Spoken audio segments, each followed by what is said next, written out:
sounds all right to me. You know you want? All right. What do we got? 1, 2, 3, 4, 5, 6. Great. How much is 6 pack?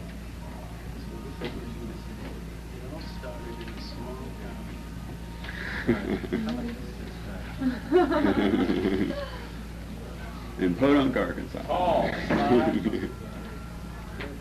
How much is a 6 pack? All 310. Over there, 310, and that guy.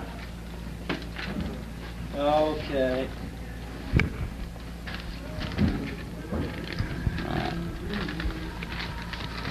Okay. All right.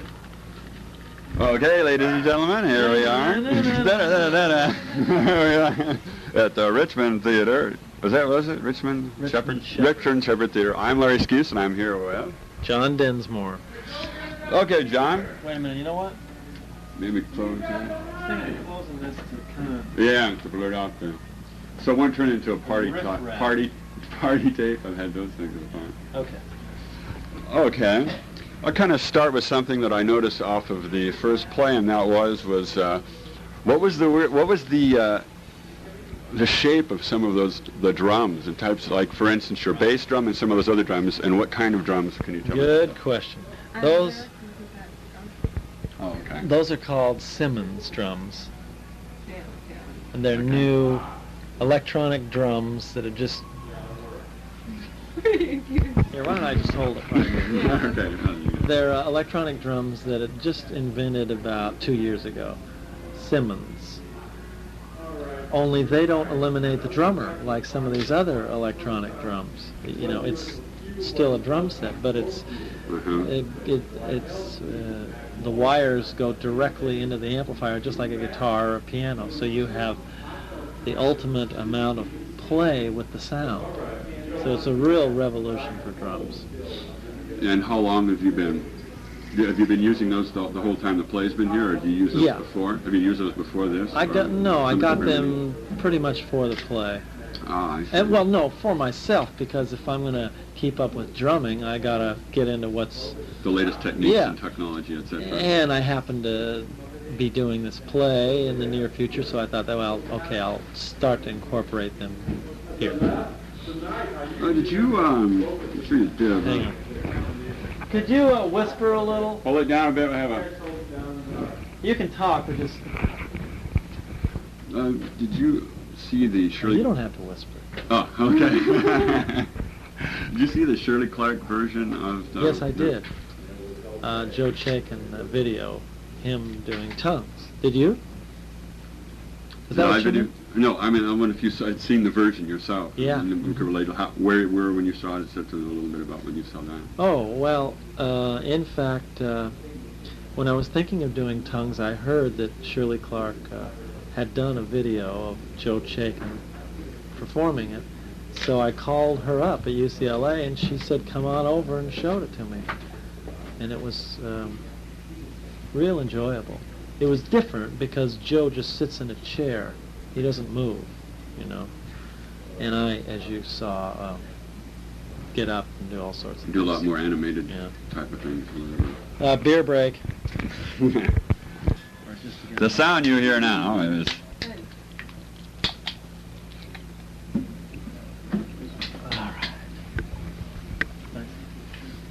I saw the Shirley Clark video. It was really, really interesting. Yeah. It was like the ultimate in video technology. Yeah, it was really good. Did you see the final version where she had the split screens and all the different optical effects happening? Pretty much. I don't know. I think so. You know, they'd squash his face down in an anguished section or something. Yeah. Real good stuff. Yeah, it was really good. Yeah. She was a nice lady. It's great. Have you, I'm sure you've heard of it, but have you heard of or seen Eddie in the Cruisers yet? No, and of course I've heard of it, but now, when I'm confronted with the old question for the 1000th time, is Jim still alive and where is he? I say, oh, well, I've got to go see Eddie and the Cruisers to find out. All right. And you're familiar with they use songs with fire in them throughout? Did you know that there are some songs with fire? No, I didn't know that. And the Shades of New Jersey, of course, Bruce Springsteen is also I know that. But the storyline, he's an idol, he vanishes. Well, gee. So they copped that, obviously. How did you like working on the film Getting Crazy? Oh, I loved it. I had a great time. What was most fun was working with Malcolm McDowell, because he's a wonderful actor, and I learned a lot just being around him, and I really like acting, and so I had a great time. Unfortunately, the film disappeared in a couple of weeks. It's not around too much. But really, that was because of a dispute between the distributor, Embassy Pictures, and, excuse me, I'm burping, the production company. When the film was almost finished, Embassy decided they didn't like it, right? So they didn't screen it for the press. So then when it did come out, the press liked it. And they said, this is funny, this is amusing. It's not the greatest movie in the world, but it's not trash, it's pretty good. The weirdest thing about it is they didn't screen it for us. So it got short-circuited, and the producers are suing the Embassy because of, it got pulled before it got a chance. Too bad. What led to that? To you getting the part in that? What led up to that? Well, I went for a reading. I mean, I'm serious about acting. I have an agent, and I go out for, Hill Street Blues or whatever, readings. And of course, this being a drummer but he was English, and had to be burnt out, which I am the antithesis of. And it was fun breaking all the stuff. Did you see it? No, I haven't seen it yet. Well, good luck. I think it plays midnight at the Beverly Cinema. Like I think movies. It'll go into the midnight circuit. It was in San Diego for, like you say, it was a period of time, and then it kind of disappeared. Do you have to hear the questions? Do you have to hear the questions? Yeah. Yes.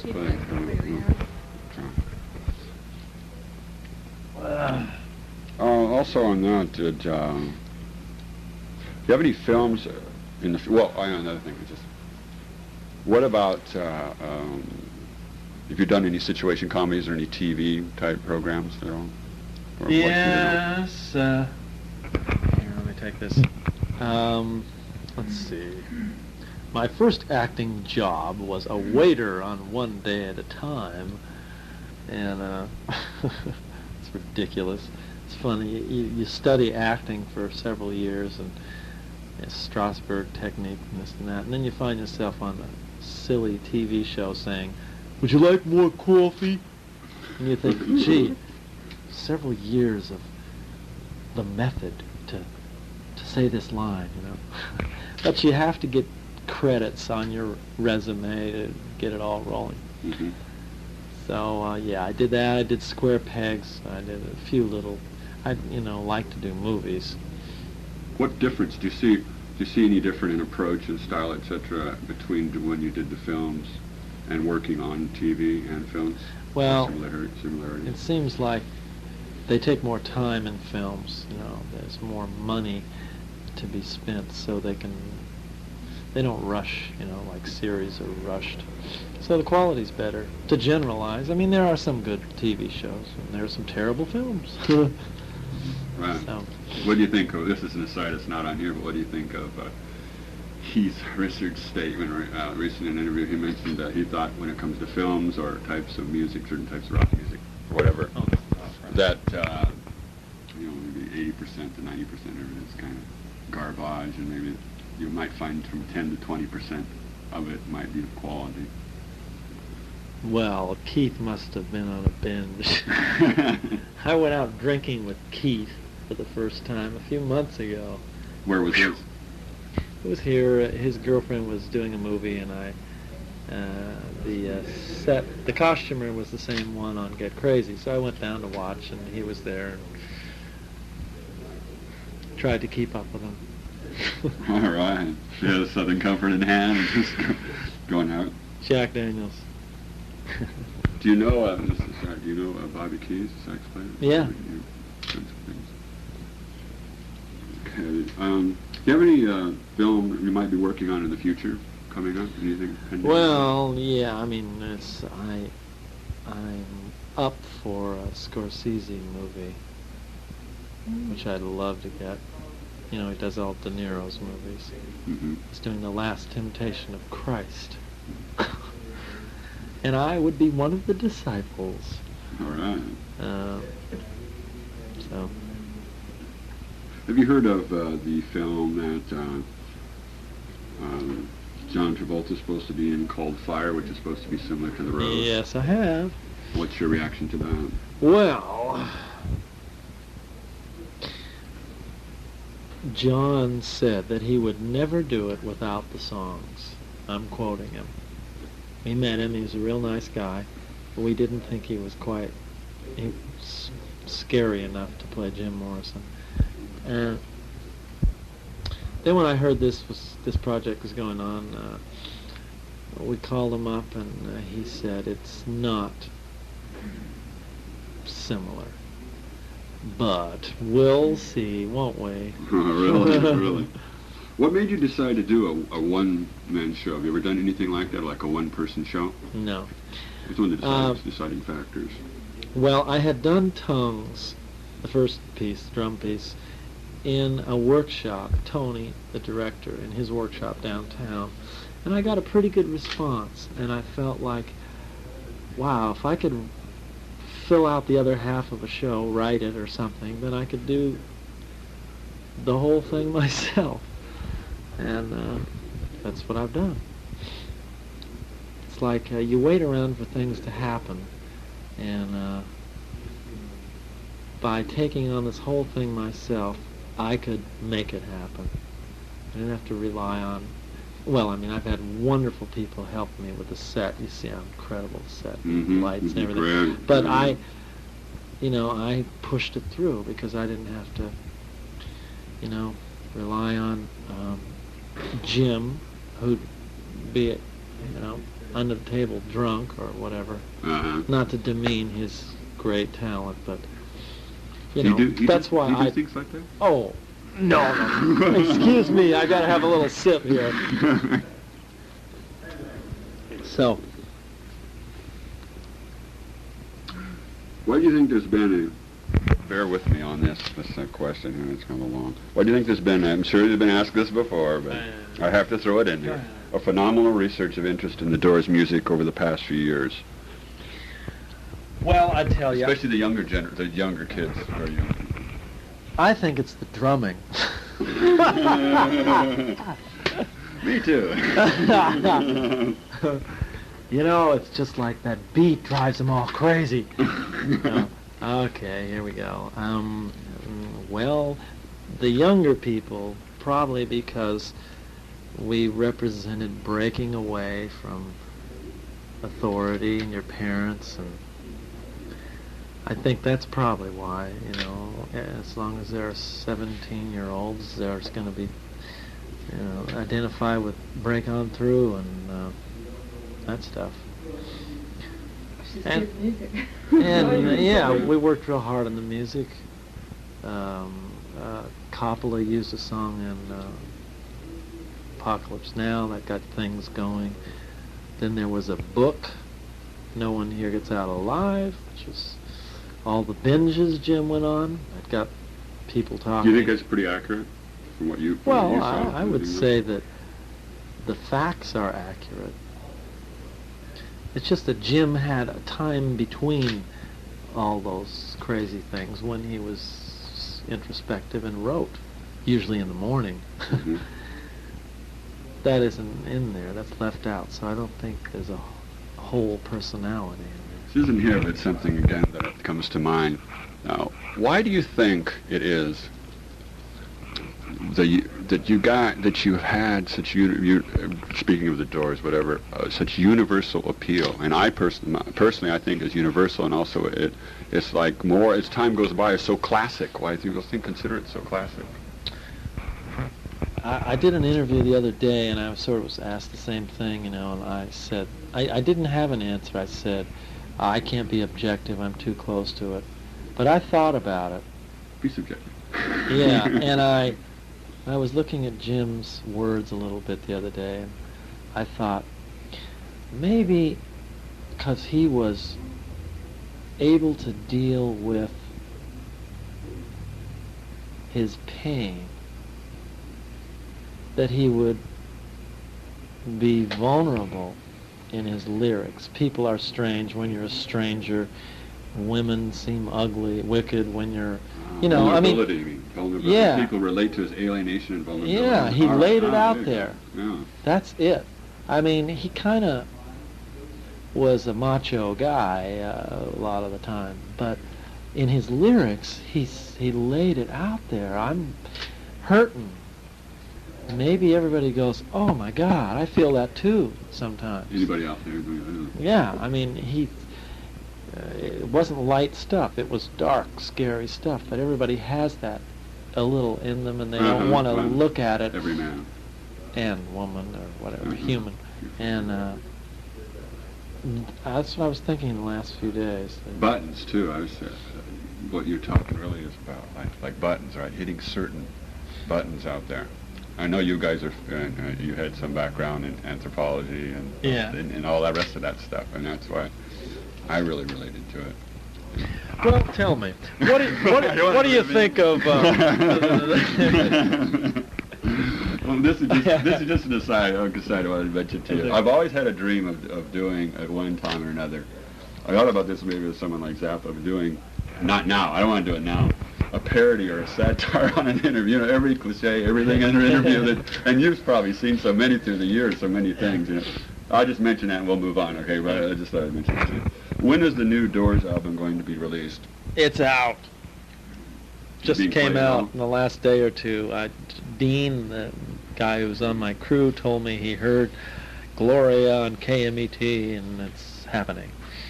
And I'm pretty excited. I saw the cover the other day, and it's, well, this sounds like, but I think it's the best cover we've ever had. Best cover? Yeah. Who did the cover? Oh, God. I'm sorry, cover people. And there's several songs that I'm real happy with. It's like any previous unreleased stuff? Yeah.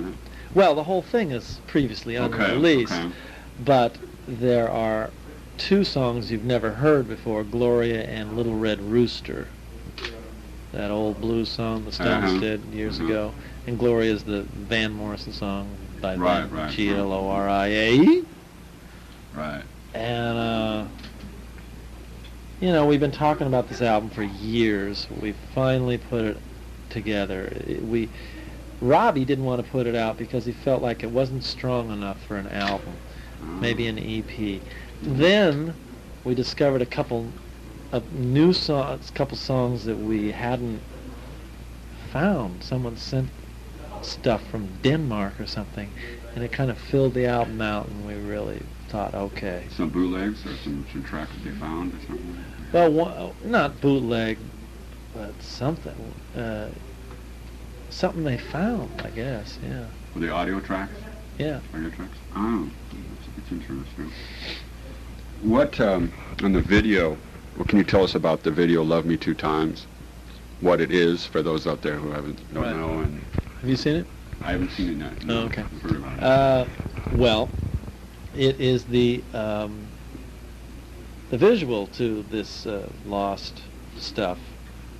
We did Love Me Two Times in Denmark, and what we did to sort of spruce it up is we intercut stills, photographs of us playing live, color and black and white. So as you're watching it, there'll be like quick subliminal cuts of us playing live. And the camera really stays close up on Jim, and it's never been seen, this stuff, you know, like that British show's been seen a bit, and some of the others. So it's a pretty good video. MTV's gone crazy on it. They play it a lot. Isn't there one excerpt or something that's in the song from a lot of that you're talking about that was originally shot or something? Is that it? What's that? Well, is the video songs, portions of certain songs of the entire video that was originally shot, and they edited it down to that? Is that what was used? I don't understand what you're saying. Maybe There's a video of us performing "Love Me Two Times." Okay.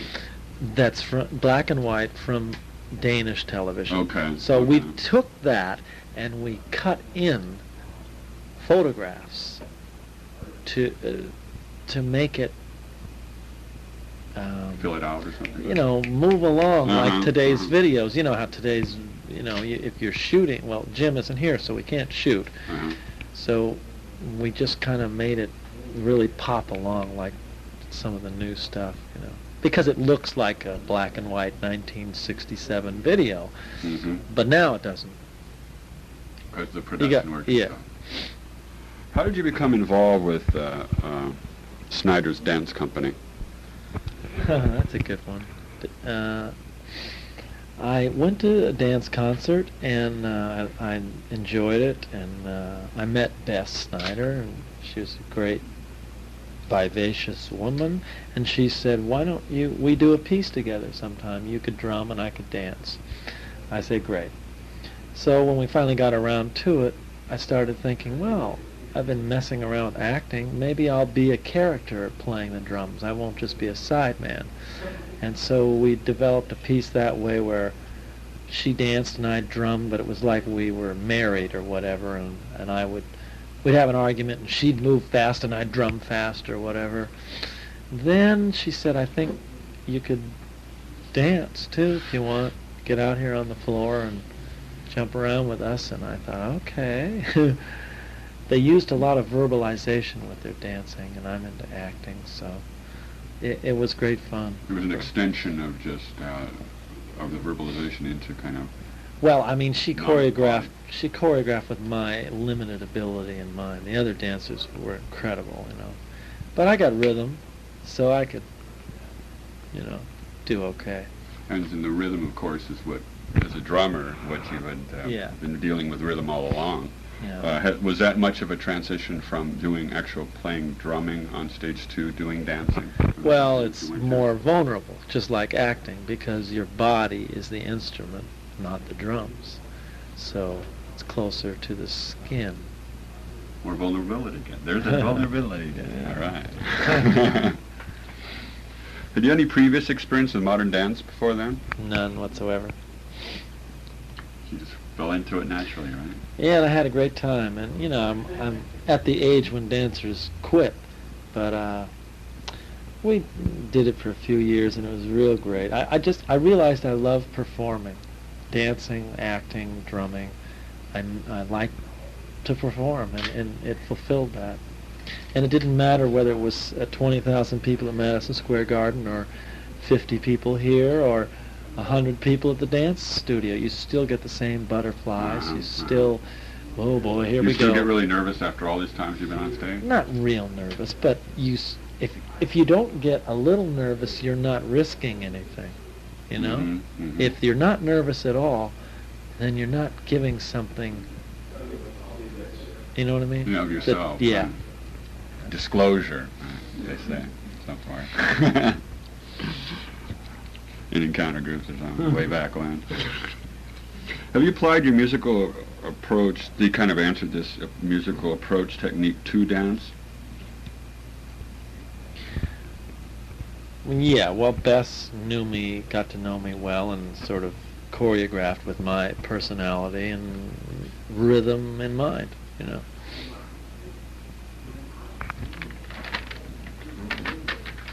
What this is a personal thing or whatever, but for us, what city was your dancing debut in? Do you remember where it was? Come on. Did you set me up? Did you know? Do you know? Yeah, I know what it is. San Diego. San Diego State.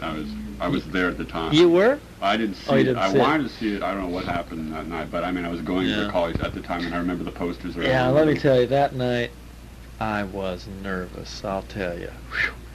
But when I got out there and I did my solo, you have to go out there alone for a little while and dance and talk. God, the audience was really with me, and I just ate it up. And it gave me the confidence to do this and other things. You know what we should do? Since I see you have a whole page there, I should talk to them for a minute. Okay. Pay them. All right, sure. This is just about several more right here. Sure, go ahead and do that. Let's take a short little break. All right, yeah. It'll be about, what, another 10? 10, 15 minutes the max. Okay. Well, I hope I can get a good shot. Yeah, you can't, I mean, you don't be too, you've been doing it all right, but you need to a little bit too aggressive. I have to. It has to be coming back and forth for it to pick up. Yeah, but Larry, I can't see the pictures. Oh, yeah, that's true. I know. But, yeah, those are some good anecdotes. This all comes out on you. See, Greg was going to come along and bring his big bottom out and meet you, but this should come off all right on this. Oh, yeah, that's right.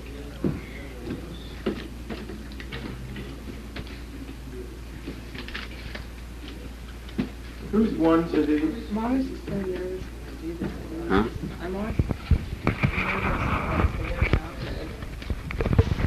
Oh, how it's going to come out? But I really did a good job with David Lindley. Yeah. I should always, You're sure getting close-ups, that's for sure. Well, I figured that. I want to get one of them tomorrow. Yeah, okay. So, Gorky's. It's a restaurant downtown. Is that Russian? All the actors go to. Yeah. it's downtown in L.A.? Or? Yeah. Oh, that's interesting. Okay. Downtown art scene, man. All right. I was wondering that. What is that? Is it Russian or Greek or something? It's Russian restaurant. Okay, anything more on the particular thing in San Diego, your experience, or do you want to move on? Anything that you can relate more on that? That's what we were last talking about. No. Okay. How can you describe, 3 words left now, how do you describe briefly skins, the concept, etc.? I know it's not easy to do it with less than 2 there's a weeks. wonderful little, did Sally give you the press kit? Yeah, she gave me a thing in there. Well, I can't paraphrase Okay. as well. What it says in there is perfect. Okay, then I can just use that or whatever. Yeah. Okay.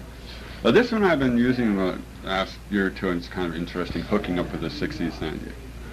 Do you think, how can I put this? Do you think that the 80s will be the 60s reborn? Reborn's kind of a weird term. No. But I do think the 80s are more hopeful than the 70s. What is this? What did you think about the 70s? Well, there was a few highlights, David Bowie and Elton John, but that's about it. This is 83, so we still got a little time. No, they're not going to be the 60s, but... Similarity.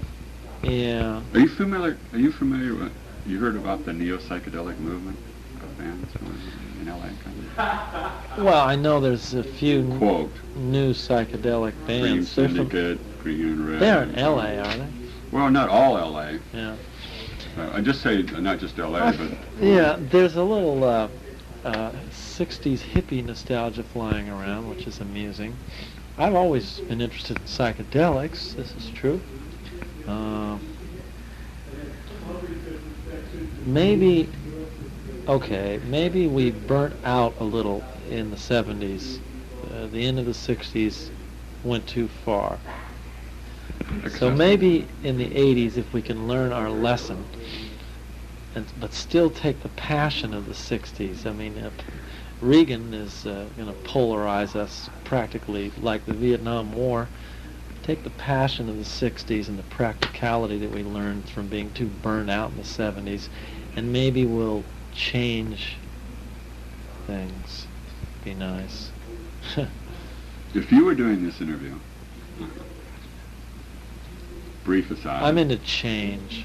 Any change. Great. Almost anything. Change would be one word. Changeling. A change with shoes, change with pants. I noticed when you were doing the different change on the front, different costumes and stuff. If you were doing this interviewing yourself, would there be any questions you'd ask yourself that I haven't asked you so far? Oh my God. Let me think about that. Does anyone ever ask you that question? No. Well, I was not to name drop. I was doing anything with Roger McGuinn, and all of a sudden it came to me, and I asked him, and he went off onto this other black holes and all this other freaky stuff. Yeah, well, Roger McGuinn used to be Jim McGuinn. He changed his name to Roger, so he can easily go off into wherever. I'm not putting him down, but what is this is kind of a rhetorical question, but we don't have to ask it here when she goes there, whatever. But what is the UCLA association with the Doors, and how, you guys got together, etc.? Well, Ray and Jim went to film school there, Robbie went there, and I hung out there. I was going to Valley State, Northridge, Cal State, and that's where we met. And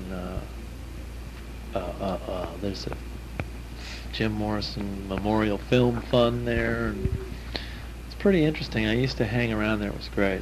Melnitz Hall? You remember Melnitz Hall? Yeah. And the lunch wagon and all the little booths that they used to add. When was this? Was this, what, 66. Oh, 66? It was Coppola had left, and it's a bunch of great film people there. I mean, a great vibe there, You've been over there recently? Do you ever get back over there? Well, I went. Nostalgia? Shirley Clark, she teaches there, and I went and saw Tums. That was 6 months ago or something. Where did you see I live near there. Oh, you live in the West Wood? On the outskirts. Have you seen or heard, I'm sure you have, the Illustrated History of the Doors, the one with all the photographs? Just came out, What's this, is it true that some of the family, friends of mine tell me, for instance, that own a couple of stores, that it's hard to find, and is it true that some of the family's trying to sue and it's difficult to get a hold of it, or have you ever heard that? No, I have not heard that at all.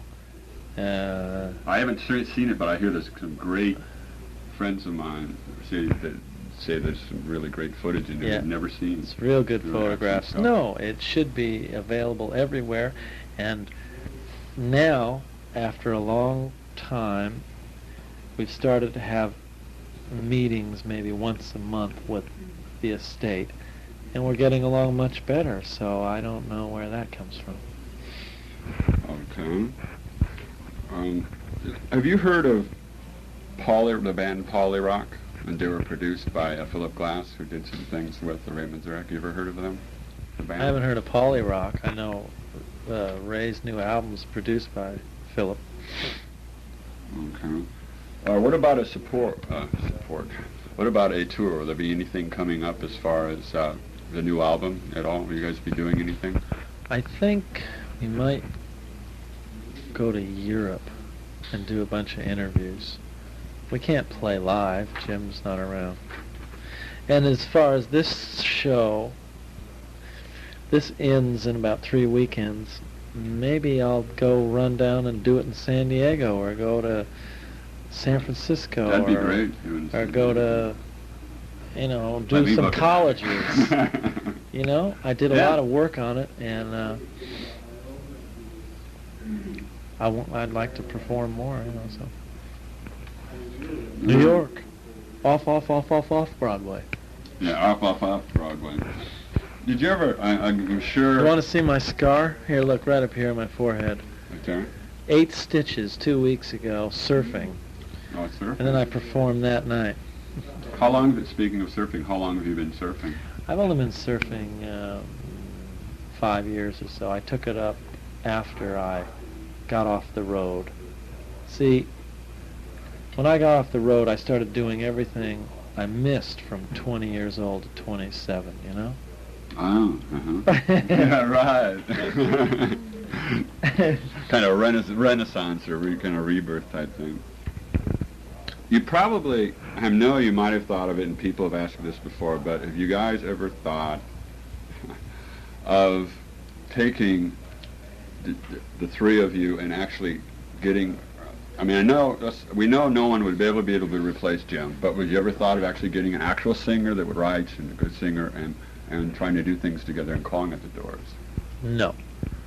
But I've always thought, okay, we lost our voice, but people like the American Prayer album, people commented that the music is pretty good. You know, we put that together just with Jim's voice on tape.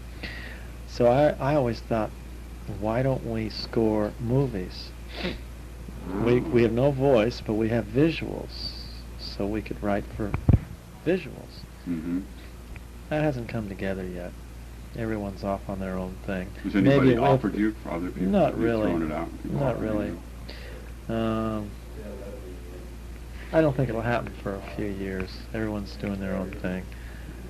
Maybe if there's a Doors movie, that could be the start of it. We would do incidental music in that, other than the songs. What I mean by incidental is, you know, in a movie, there's a chase scene or whatever the hell, you got to have instrumental music. So we would do that, and that would be kind of like the beginning of an instrumental thing.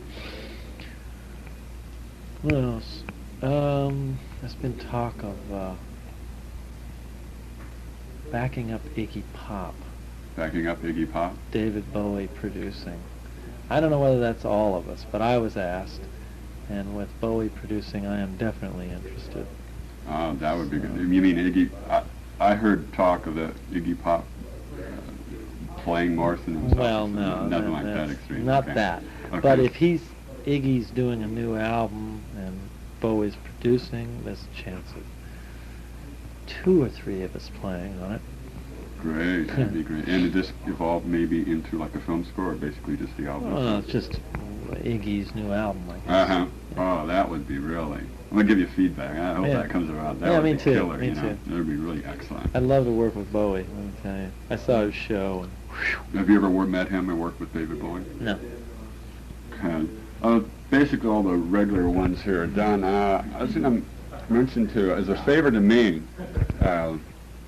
there's one friend of mine. In fact, I don't know if you remember him or not. He came up when we came up to the Roxy, and he talked to you, and I think he talked to Ben, and he talked to Paul Rothschild, and he had some of these Doors things, and I don't know if you guys even had them or something. I don't know if they're bootlegs or whatever.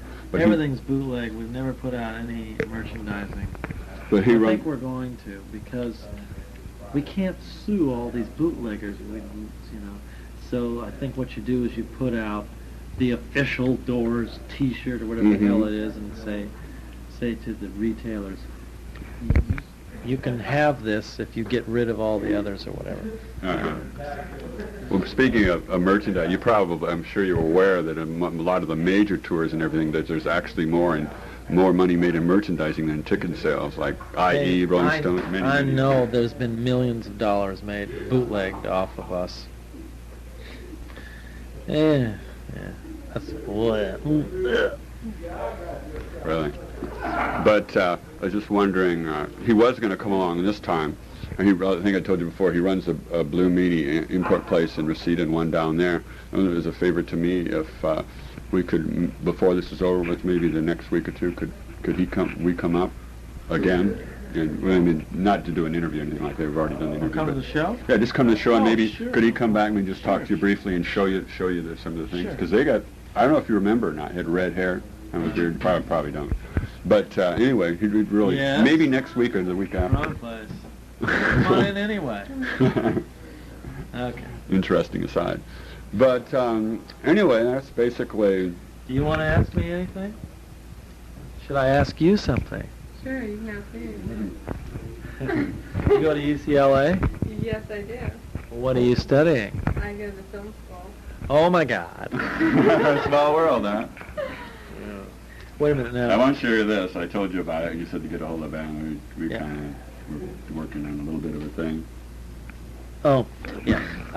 What was that question you had? If I was to Oh, ask yeah. my... You wanted to say that If I was doing the interview, if you were doing the interview, interviewing yourself, would there be any questions you'd want to ask yourself that I haven't asked you?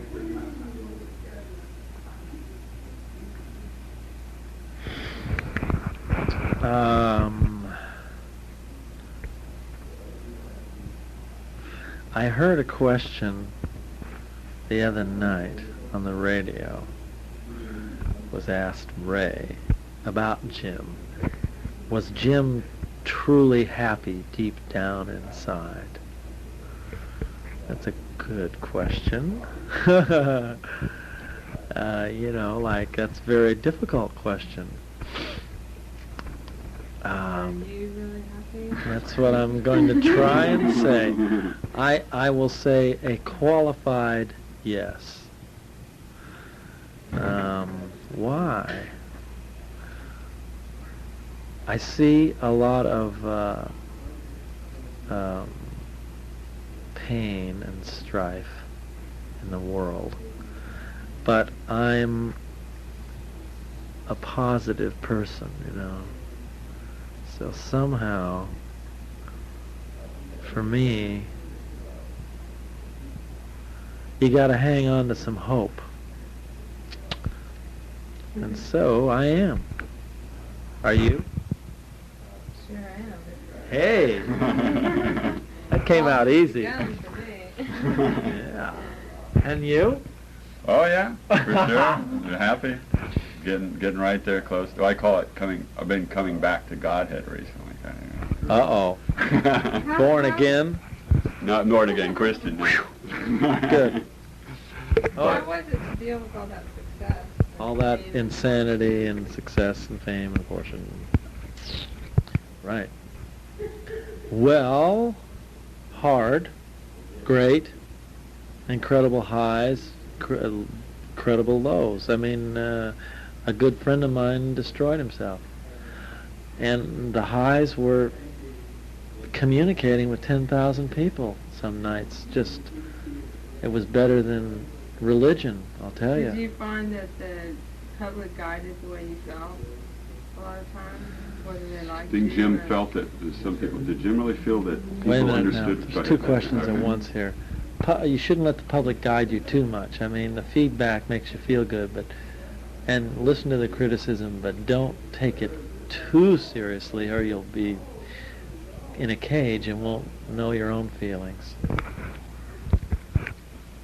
And following that, do you feel that Jim really felt that he was being understood for what he was trying to get across by the mass public? Yes, but something overwhelmed him. He changed. He wanted to not be a public figure. That's what happened. Mm-hmm. I mean, he consciously did a lot of stuff to get himself in the limelight. Where am I going here?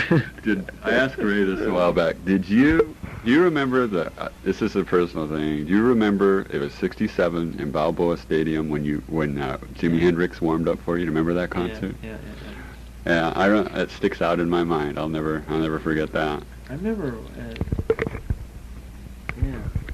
We played in the... It was kind of a and field kids in sort the... of came running. Well, yeah, it was like a field in the center of all the grass. Yeah.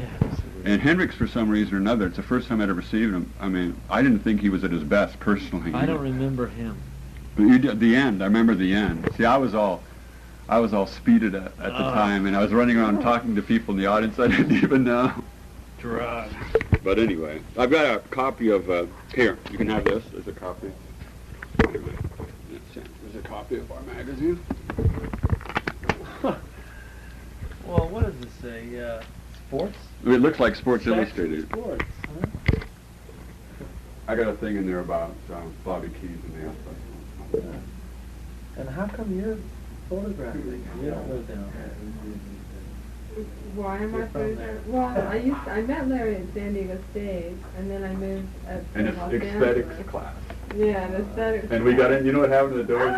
You know what happened to the doors? I got this. That's Nobody right. gets out of here alive, and I went right in there, and I started making quotations on Because it. we were reading about Nietzsche. Yeah, Nietzsche and Apollonius, Dionysian, and then one thing Can I led to get another. one picture Yeah, of one Larry's of you and I, and then her.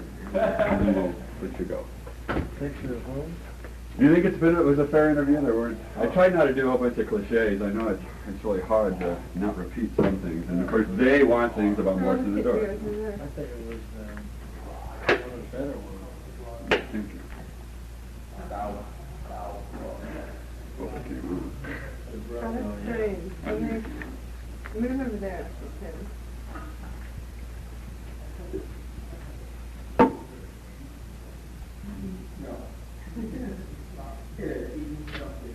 Okay, now you get one of me. Okay. I have a metal block by a machine here. Yeah, just stay where I was. Which one do I hit here? That one. This one? Yeah. No, the other one. Right. There. Looking a little. Okay, the little one. Oh, Make Okay. sure it's focused, I'm pretty sure. Okay. Ta-da. Ta-da. All right, I guess that's Okay. that's about it. We appreciate the old interview there. No John? problem. And I'll send some of that. You said those other things, just send that off to Ben or whatever. I meant about the treatment. Yeah. Okay, I'll send that off. And appreciate you giving your time. And shall I just get back to Sally to see about Mike and I maybe next week? Yeah, The following week? No anytime. problem. Okay, sounds real good. See ya. Yeah. Yeah, see ya. Good luck with the rest of your show. It was really Thank you. good. Yeah. Enjoyed it. Okay. Get all the equipment out here. Maybe we'll stop by at Gorky sometime. Oh, yeah, you should. Great place.